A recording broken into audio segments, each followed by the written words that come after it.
Hey everyone, welcome to episode 279 of the All Dolphins podcast. As you can see by the gentleman on the screen, he's on my right. If I were to look at the screen and looking back at him, he'd be on my left. I guess, who knows?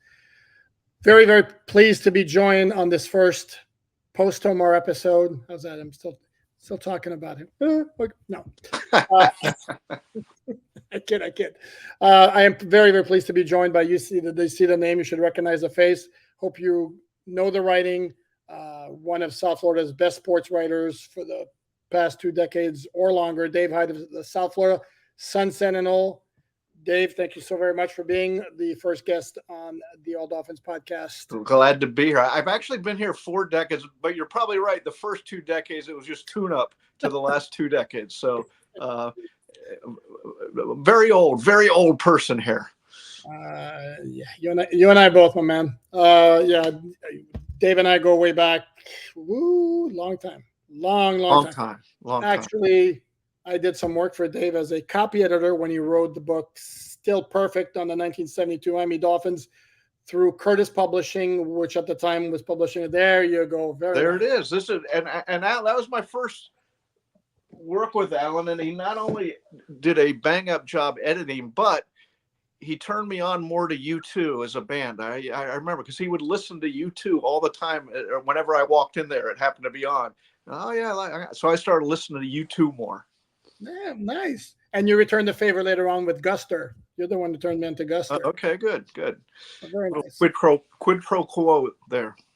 Very nice. Okay, so we're not going to be talking about music here, though, even though if we can throw in some musical references here and there, I'll always like it personally. We're going to talk about Miami Dolphins, and I guess since we're, 3 days removed from the 2024 NFL draft, I guess we should talk about the draft. So big picture, Dave, you're not a draft Nick. I'm not a draft Nick.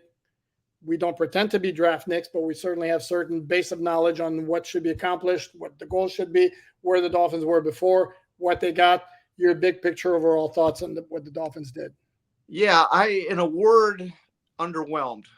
Okay. I went into the draft thinking because of the exit of talent and who they brought back in, that they needed a couple starters. Certainly one starter isn't asking too much out of a draft, and meaning from the rookie year, not over careers, because we don't know how it'll develop, but rookie year, you pencil in, here's a starter from day one. And I'm not sure they got that in their first 2 picks. They got, projects on some level. The first round pick, Chop Robinson, he'll be a 3rd down pass rusher. To me, here's what they did. They saw, here's what we need. We're desperate for edge rushers. They took 2. We need wide receivers. They took 2. And we need help on the offensive line and some succession plan for when Teron Armstead leaves or can't play anymore, which could be game 1 or next year. Who knows with him. And so they took a guy, who'll succeed him. So I get all that. The problem is their window to win is now. And that's why I thought they needed help immediately and not superstar help, but just body help. And I'm not sure they got it. No, and that's the thing. If you look at the contract structures of so many of their players, a ton of those players, big names, have contracts where the guaranteed money ends after this year. And then if you're going to go out and spend and give out the big contracts they gave to Tyreek Hill, Jalen Ramsey, Teron Armstead, Bradley Chubb, you're all in. And you're all in to win now. And to me, I almost equate it to they jumped off a cliff, and in this particular draft, they pulled a parachute. Like, whoa. I don't think we don't want to do this dive too much. Because it's like, and I get, like, those guys that they got, Chop Robinson, Patrick Paul, if you're a team that's a middle of the pack team looking ahead, I mean, no issue there. But like you said, that's not who the Dolphins are. Yeah, I agree. And I wrote a column saying, hey, this is a great draft for 2025, maybe. But I've thought about this from their point of view, sitting in the draft room and what they needed this offseason. It was almost like we're taking an edge rusher no matter what, with the, one of the first two picks, an offensive lineman no matter what. And to their misfortune, there were three. Look, Chop Robinson is rated by every draftnik, which I'm not one, but he's rated by every draft in the top 25 for talent. Pretty much everybody has them going, but there were three guys who looked above as far as they could step in and play every down from the start, and they went, right before the Dolphins. It started with 15 with Indianapolis, and 19 the Florida State edge rusher verse went to the Rams, and it was so almost like we got to take an edge rusher no matter what, and we're taking this one, and because we need help, and they backed it up. It's almost like reverse. The Chop Robinson has all the metrics you love if you're a scout. Yep. And the 5th round pick out of Colorado State has all the production you love, but not the metrics. Mm-hmm. He's 6'1.5", and here you got Chop Robinson, who runs the 40 in 2.48, which is just a blur for a guy that size. And so I love the fact they backed it up, though. So we'll see how it plays out. Yeah, and it's interesting too, because there are some people who shall remain nameless who will tell you, well, Chris Greer always drafts best player available. To say I'm sure. This wasn't best player available. No, this was biggest need available, right? Kind of, sort of, and the other issue is also in the second round. Is what I've said before. Is like, to me, if you could get a tackle of the future who could help you at guard immediately, that would have been perfect. Right. Well, that ideal guy was Troy Fautanu, who went to the Steelers, the pick right before the Dolphins took Chop Robinson.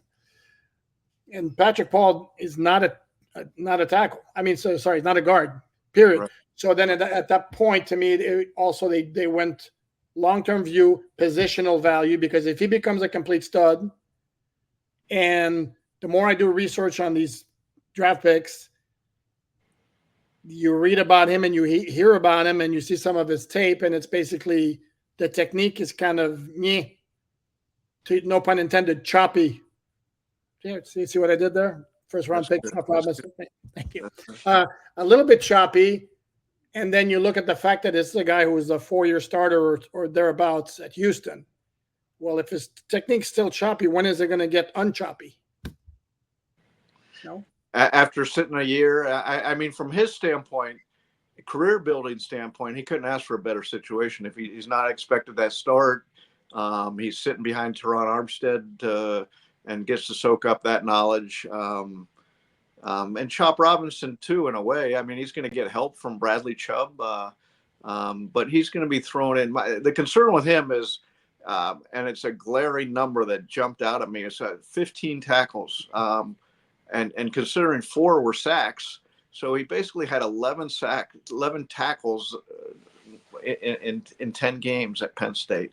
That's 7th among defensive linemen at Penn State, which underlines what all the draftniks were saying. And I quoted Mike Smith, the former Atlanta coach, defensive coordinator for Jacksonville. And look, guys, there's quotes all over the place, but he summed up what I thought everybody was trying to say, which is Chop Robbinson's not a strong guy. He gets pushed out of holes in the run game. He's a 3rd down rusher coming into the league. And the question then becomes, can he develop into something more over time, which I'm always open for. But again, what can you do to help this window win right now is the issue. Yeah, and if that's the projection right now, like as a 3rd down pass rushing specialist who needs help against the run and may get there, may not get there, that seems like a lot of work for a 21st overall pick. I believe it was, you correct me if I'm wrong, who threw out this stat. I believe you may have done this during your guest hosting stint with Joe Rose on Tuesday morning, that I believe the number was 58 pass rushers with mediocre numbers in college in the past, 5 or 6 years.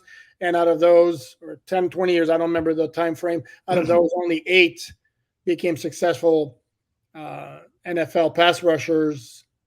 So I'm no math major. Yeah. So the stat goes like this, and I actually got it. My good friend Simon Clancy put up. He years ago at the Sun Sentinel, he started writing draft reviews called Draft Wins, long tomes of information. It was just sort of it was. I got to know him by going to Dolphin games in London, and I couldn't believe how I was shocked by how passionate and knowledgeable some of the fans over there were, and he was one of them. And anyways, long story short, he posted his draft review of Chop Robinson, and connecting all the former Dolphin dots here. Mike Tannenbaum runs the 33rd team, sort of a think tank, if you will, of ex-football guys. And one of the studies they did was between 2017 and 2020, if I got the years right. Rounds 1 through 3, all the edge rushers, and they found that 50 of the 58 did not improve their sack percentage from college to the pros. In other words, you are what you are. And so their 8 improved.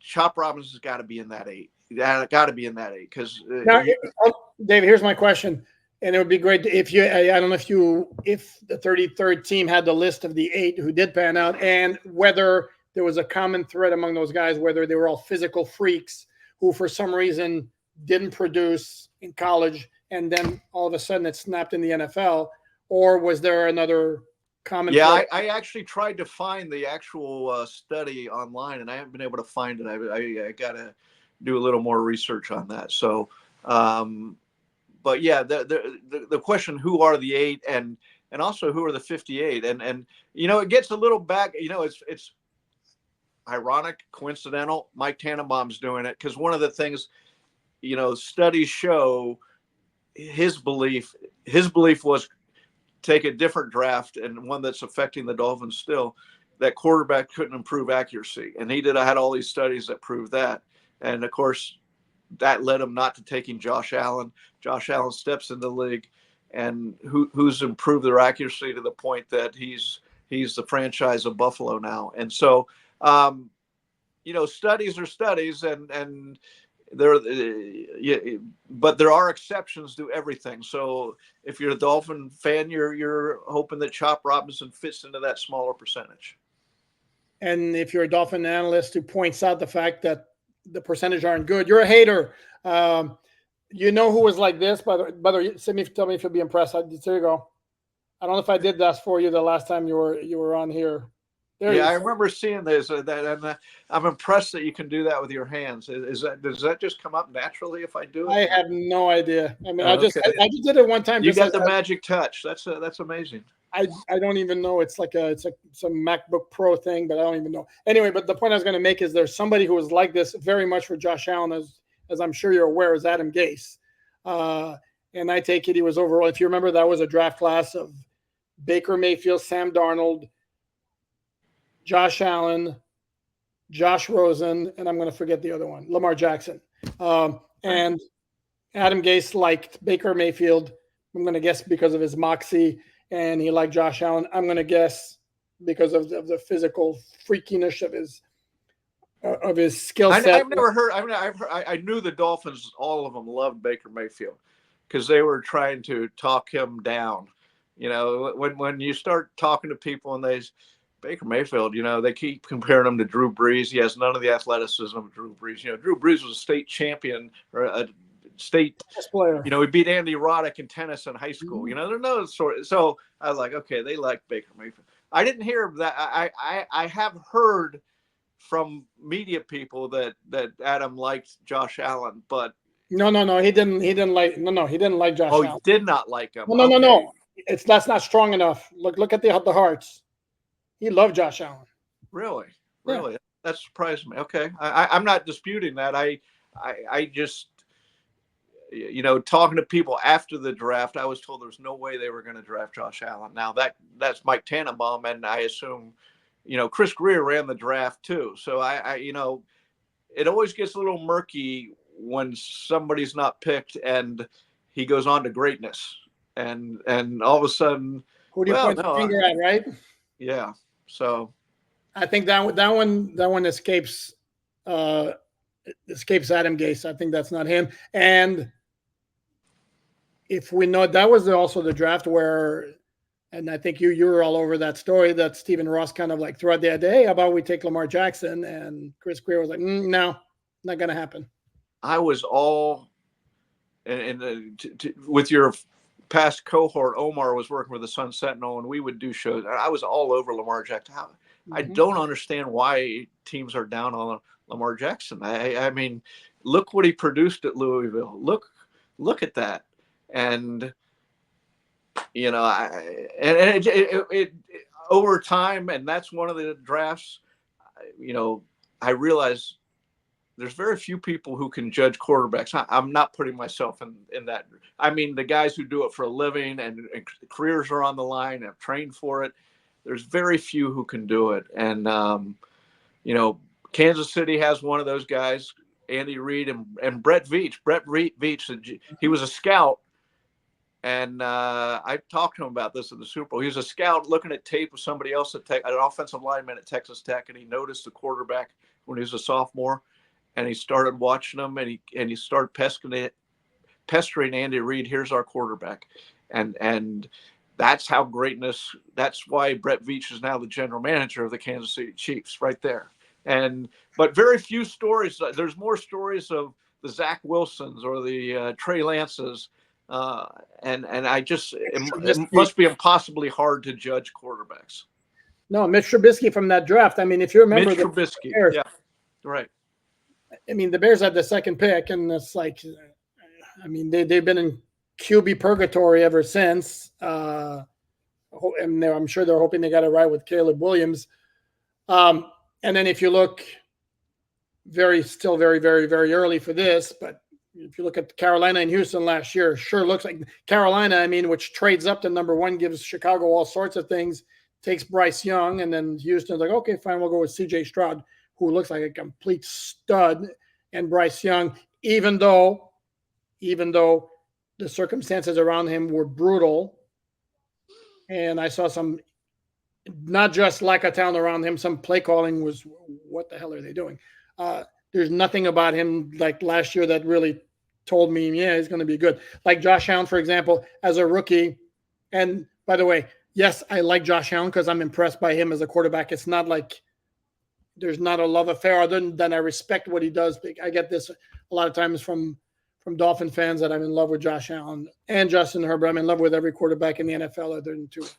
And we'll get to Tua later. But even his first year, even as he's spraying the ball all over the place, the way he's running and the zip on his ball, and it's like, if he can just, there's something there. He can be dangerous even with just the running. And if he harnesses that throwing and accuracy a little bit, man, and lo and behold, see where we are. Here's where we are. Yeah. You know, Brandon Beane made one great pick and Josh Allen, and that can carry the front. To me, I've always said a GM's job, 60% of his job, probably more, is getting the quarterback right, because you can make all the other parts right. But that one it's difficult. It can be expensive, and if you don't get it right, it costs you years. So, you know, 6 went in the first 12 this draft, which helped the Dolphins because, you know, it was pushing guys down their way.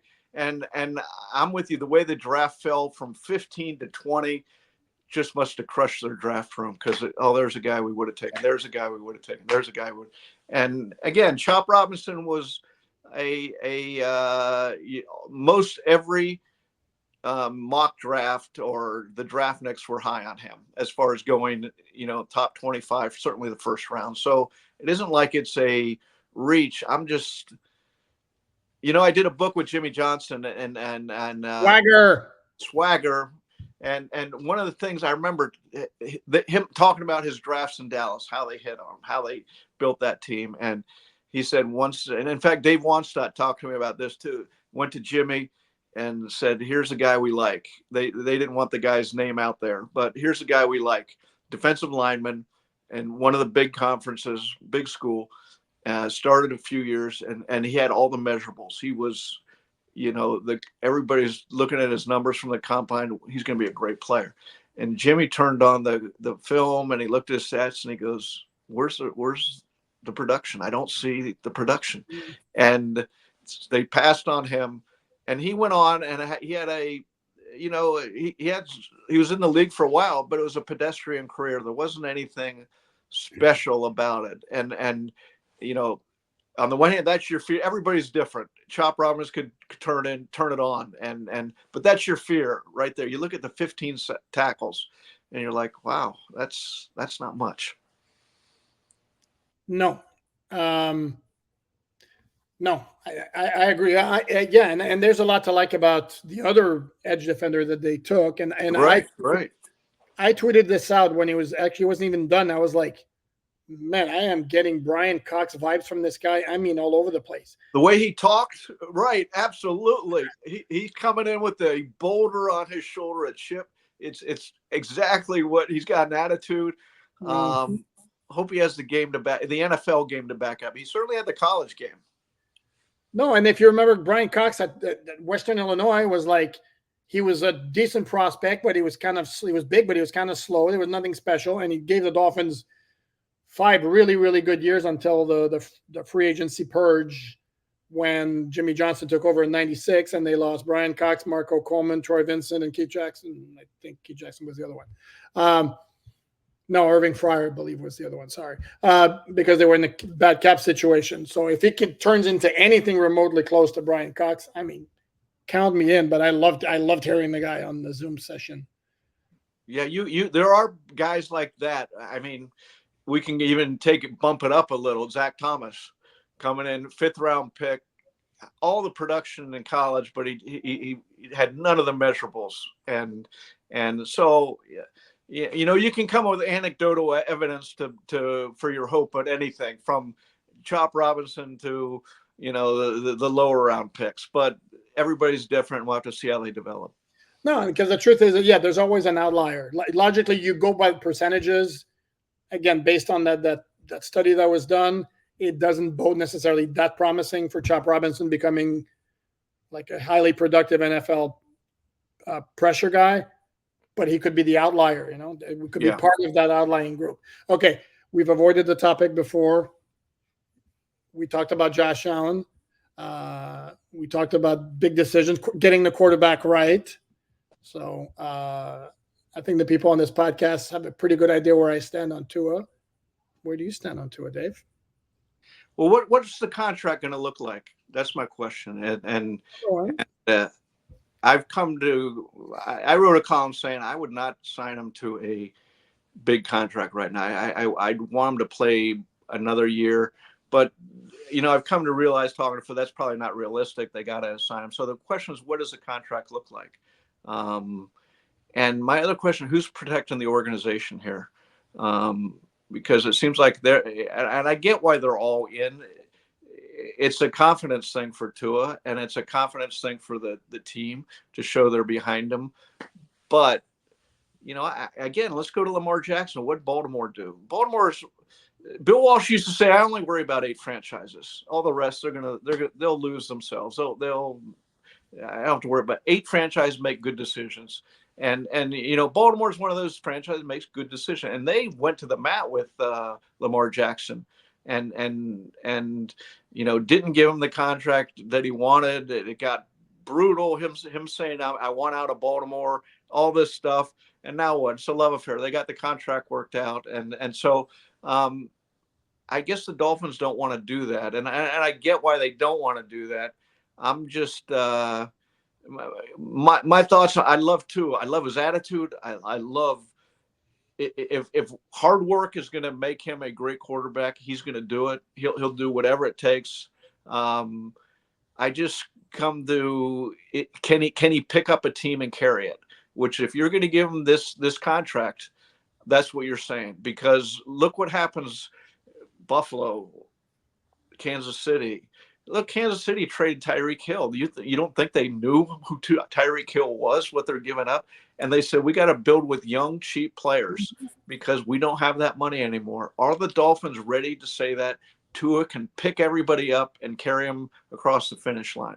And so, the models to me or to win in the league, you got and they were in the Super Bowl, the cheap quarterback who's wise beyond his years with great players around him, or the great quarterback who is going to sustain greatness in your franchise for years. And I don't know, I haven't seen the greatness. I've seen the goodness in Tua, the greatness.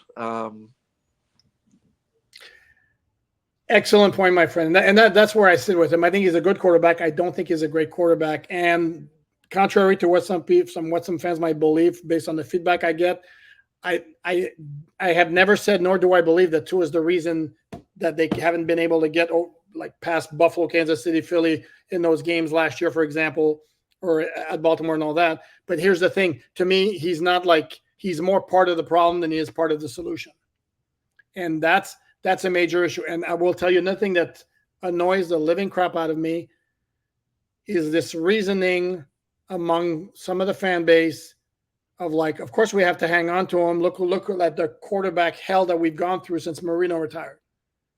I mean, was that the basis for which the Dolphins should make their decision? Because you have a good, competent quarterback who, to me, is clearly a notch below, let's say, the top 4 or 5 quarterbacks in the AFC, who, by the way, you have to beat. That's reason enough to give him. And to me, it's not even about the size of the contract. It's also the idea of locking yourself into the guy for 3 or 4 more years. I mean, at some point, are we going to be sitting back, you and I talking 3 years down the road? It will have been 7 years, and be like, yeah, he was good. He just wasn't quite ever good enough. I mean, well, that's why I say I need to see. Okay, they're going to give him this extension. What does it look like? Is it going to be, the $50 million contract, or is it, you talk about options. Look at what Baker Mayfield's become. And I'm getting this is a separate topic almost, because I'm not comparing the two or anything. But here's a guy who didn't pan out, and yet he goes to Tampa Bay, helps them to the playoffs, has a pretty good year. Now he signed a 2-year, basically it was a 4-year contract, but basically it's 2 years the way it's structured in the NFL, for about $30 million a year.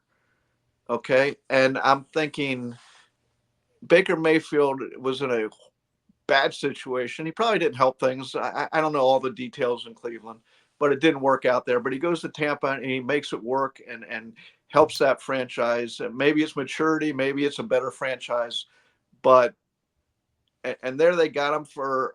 I'm not saying on the cheap, because that's the market, and there's reasons it's not the $50 million franchise quarterback. He hasn't proven he's that, but that's a nice deal for Tampa Bay, a guy who helped you to the playoffs, and gives you a 2 years of moderate price and an exit ramp if it doesn't work out. And look, I don't think that's the contract that will ultimately be signed here. But I'm just curious to see again, what does the contract look like before you pass judgment on was it smart or not smart. And yeah, and see, to me, I think you lock yourself. Any contract that puts you in a position where this has to be your guy for the next 3 years, I'm not on board with that. I'm really not. And again, part of the reason is you're playing in a conference with Patrick Mahomes, Joe Burrow, Lamar Jackson, C.J. Stroud. That's going to become a problem. Yes, I'm going to say it. I think Justin Herbert's going to be a problem if he's got any kind of decent coaching around him. And with Jim Harbaugh, I think he's going to get it. Who else off the top of my head? I'm not going to reference the 33rd team, which we talked about earlier. Well, you could throw Aaron Rodgers. I don't know what to make. Yes, they're the mystery team. But if he has I don't know if he can. I don't know if the Jets can. But, they're an intriguing team anyways, because the possibilities, they're an if team if everything goes right.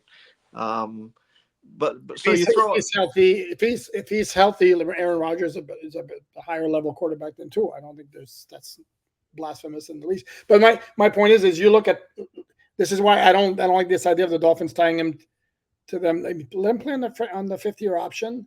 If he completely balls out, then give him his long-term contract. I that's what I would have done, and I would have said, "We'll gladly overpay you. We will gladly overpay you after this year."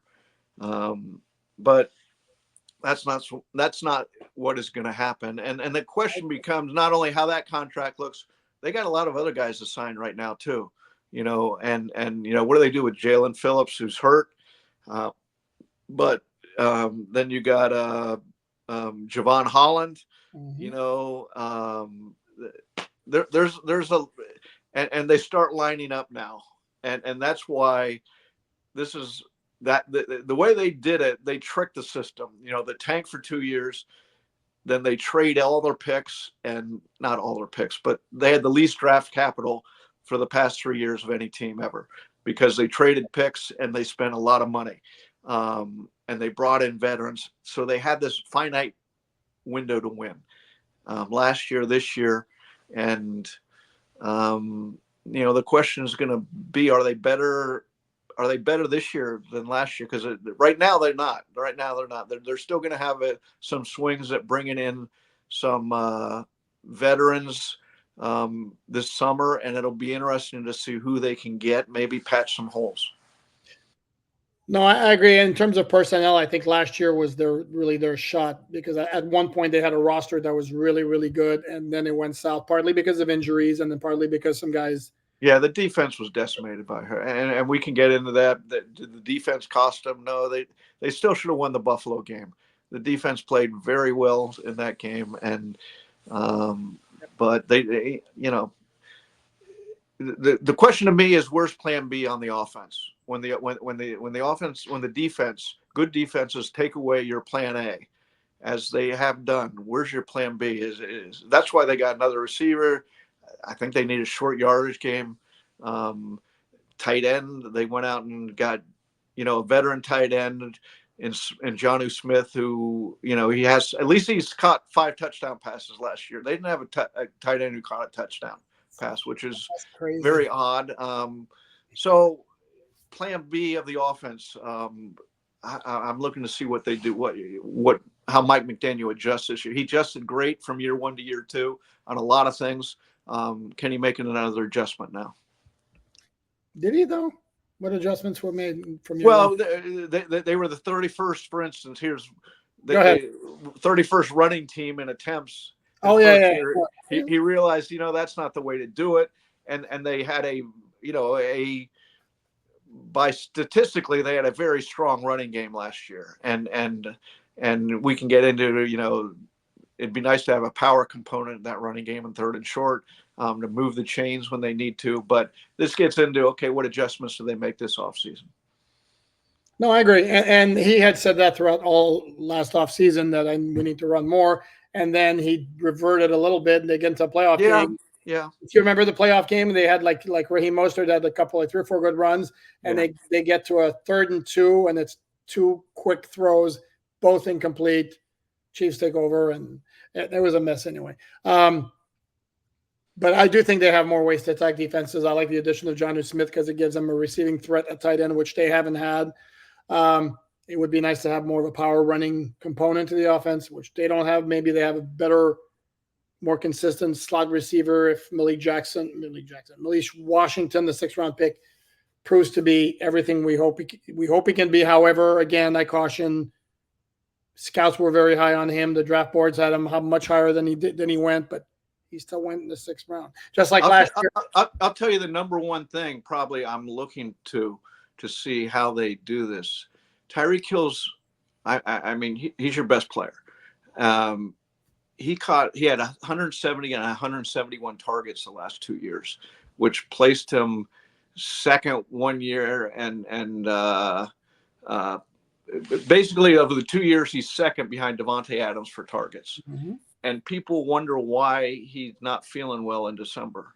Okay, so take more off with him. I think less will be more, and you need to figure out, okay, he's got to be healthy at your biggest games of the year, because of how important he is. And if you take a little off his plate, I understand how great he is and how important he is. He's turning 30. He's a strong guy, but he's not a big guy. And so one of my prime goals, if I'm the Dolphins, is get Tyreek healthy in December and January. Keep him healthy. And I would have 2 pieces of advice for him. Number one, stop doing backflips in December on touchdowns if you're nursing a bad ankle. And number two, stop talking about 2,000 yards. Let it happen organically if it's going to happen. Yeah, I don't have a problem with talking. I don't have a problem talking about personal goals if they fit into the big picture of team winning. If he got 2,000 yards, they're winning. So, but are they though? Because if you remember, like all of the big, massive numbers of receiving, like when Calvin Johnson set the record of it was 19 something, I don't remember what it was. Lions had a pretty poor record. To me, within the component of a winning team, a highly successful winning team, like a high seed in the playoffs, I don't know that you're necessarily going to need a guy who's going to have. Yeah, I guess we're saying it in different ways. I'm saying take fewer targets to him, and you're taking. I don't have a problem talking about it though, but you're probably right. And I just think they need to take some stuff off his plate, and they must agree we need another receiver. We're going to have a tight end now, so I'm curious to see what Mike McDaniel's offense looks like in year 3. And I'll wrap this up with this. So it's a delicate balance because he is their best player, and yeah, I'm not sure it's that close. Yes, no, maybe. Well, I mean, you talk about the other big decision, and what do they do with Jalen Waddle? They're going to give him a contract, and you talk about expensive contract. Devontae Smith just got $25 million a year, basically, and Brown also got one. Yeah, so there you go. That's you're going to have $60 million roughly in your 2 receivers, and so.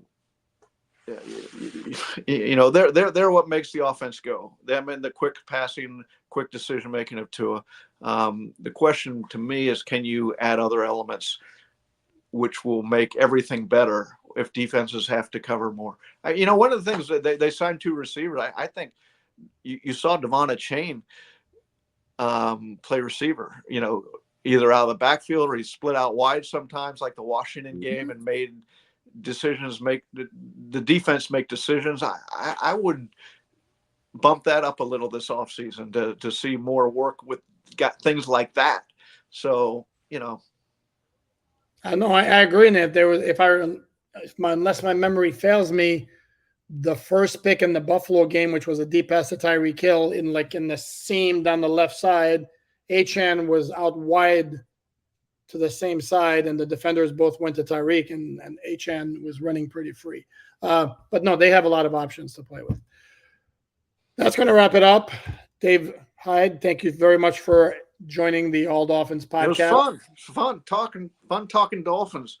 Looking ahead and not just on the draft. So it'll be an interesting year, as always, with the Dolphins. Absolutely. We're going to wrap it up. We're going to show the old logo, the obligatory hat tip. Be back tomorrow, Thursday, with another special guest whose identity shall remain hidden for the moment. Thanks, everyone.